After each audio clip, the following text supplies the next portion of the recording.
মাধ্যমে বিদেশে বসে কথা বলতে পারি। এছাড়াও কোনো সংবাদ পাঠাতে পারি। ফেসবুকের সাহায্যে আমরা আমাদের পুরনো বন্ধুদের সঙ্গে আবার কথা বলতে পারি। এছাড়াও নতুন বন্ধুদের সঙ্গে পরিচয় ঘটে। খারাপ দিক, সোশ্যাল মিডিয়া কেড়ে নিয়েছে আমাদের সবচেয়ে প্রয়োজনীয় জিনিস, সময়। আমরা ঘন্টার পর ঘন্টা রিল দেখে সময় কাটিয়ে দিচ্ছি।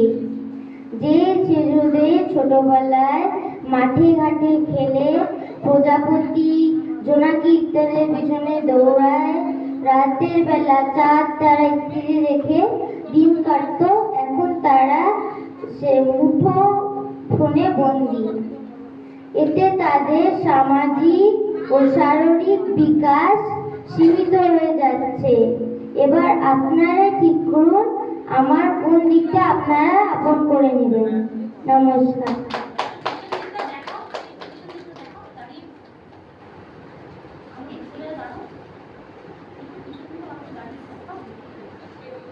হয়েছে হয়েছে এবার শেষ